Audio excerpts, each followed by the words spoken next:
নমস্কার বন্ধুরা, train me stock the future education.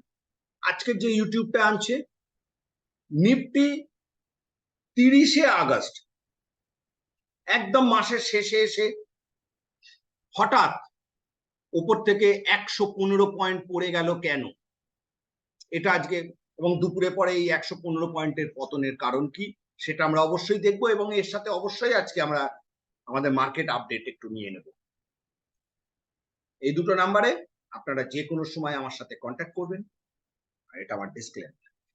এবারে চলুন আমরা একটু নিফটির আপডেট নিই। নিফটি আজকে মাত্র 4 পয়েন্ট প্লাসে বন্ধ হয়েছে এবং সব থেকে যেটা খুব বাজে হয়েছে সেটা হচ্ছে 262 পয়েন্ট মাইনাসে বন্ধ হয়েছে ব্যাংক নিফটি।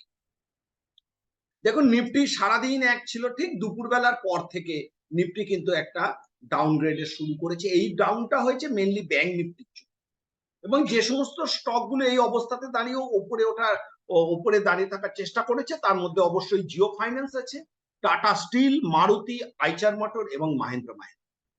আর যারা ডাউনের মধ্যে ছিল তাদের মধ্যে ছিল Power Grid, BPCL, Hero MotoCorp, doctor Reddy এবং এসবিআই, যারা নিফটিকে বা ব্যাংক নিফটিকে পড়ে যেতে সাহায্য করেছে। এরপরে আমরা আসছি নিফটি এবং ব্যাংক নিফটির আগামী দিনে কি হবে। এটা হচ্ছে নিফটি স্পট।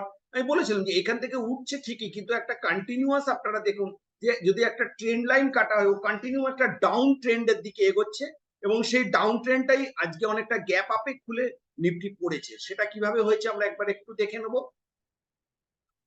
আজকে দেখুন এখানে গ্যাপ আপ হয়েছে, এই রেজিস্ট্যান্সটাকে নিফটি নিয়েছে, নিয়ে কিন্তু এই যে প্ল্যাঙ্ক জায়গাটা একটা ফিল আপ করার চেষ্টা করেছে। বাই চান্স যদি ও আগামীকাল এই পজিশনটাতে, মানে 19,300 একটা স্ট্রং সাপোর্ট আছে, এই সাপোর্টটা যদি ভেঙে যায় তাহলে এক্সপায়ারিটা কিন্তু খুব নিচে হবে। আর যদিও ম্যানেজ করতে পারে কালকে এখান থেকে যদি বাউন্স ব্যাক করতে পারে, তাহলে কিন্তু নেক্সট যে রেজিস্ট্যান্সটা আছে 380, 19,380 এর কাছে খুব স্ট্রং রেজিস্ট্যান্স, সেখান থেকে ও কিন্তু এবারে নেক্সট আপের দিকে যাওয়ার চেষ্টা করবে। তাহলে আমাদের যদি কালকে এই পজিশনটা থেকে খুলে, তাহলে একটু কসাস থাকতে হবে, হয়তো একটু বাউন্স ব্যাক হবে, বাউন্স ব্যাক হয়ে তারপরে যখন ডাউন হবে তখনই আমরা এটাকে সেল করব। কারণ আপনারা একটা জিনিস দেখছেন যে ম্যাক্সিমাম দিনে নিফটি কিন্তু ওপরে গ্যাপ আপ খোলার পরে কন্টিনিউ কিন্তু ডাউনের দিকে আসছে। যতদিন গ্যাপ আপ খুলেছে ততদিনই কিন্তু নিফটি একটু ডাউনের দিকে আসার চেষ্টা করছে। এরপরে আমরা আসছি ব্যাংক নিফটির ক্ষেত্রে।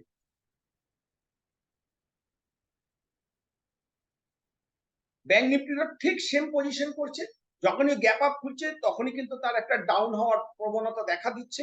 আজকেও তাই হয়েছে, কিন্তু ব্যাংক নিফটি তার এই যে জায়গাটা ছিল 44,500 একটা স্ট্রং সাপোর্ট ছিল, এই জায়গাটা ভেঙে ও চলে আসছে।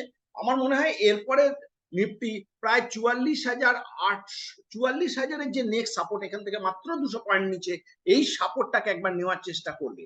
বাই চান্স যদি এই সাপোর্টটা না নিতে পারে, এই সাপোর্টটাতে যদি আর বাউন্স ব্যাক করতে না পারে যেটা আগের দিন করেছিল, তাহলে কিন্তু ব্যাংক নিফটি আরো নিচে চলে যাওয়ার সম্ভাবনা রয়েছে। তাহলে আগামীকালের এক্সপায়ারিটা খুব ক্রুশিয়াল হতে চলেছে, আপনারা খুব সাবধানে ট্রেড করবেন। এটা ছিল আমাদের নিফটি ব্যাংক নিফটির ওপিনিয়ন এবং আমাদের এডুকেশন প্রোগ্রাম চালু হয়ে গেছে। আপনারা যে কেউ আমাদের এডুকেশন প্রোগ্রামে যোগদান করতে পারেন। আমাদের ভিডিওর প্রথমে আমাদের নাম্বারগুলো দেওয়া রয়েছে।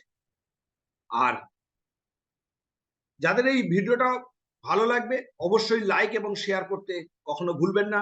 ট্রেন মি স্টক কামনা করে আপনাদের দিন শুভ হোক, আপনাদের ট্রেডিং শুভ হোক। ধন্যবাদ।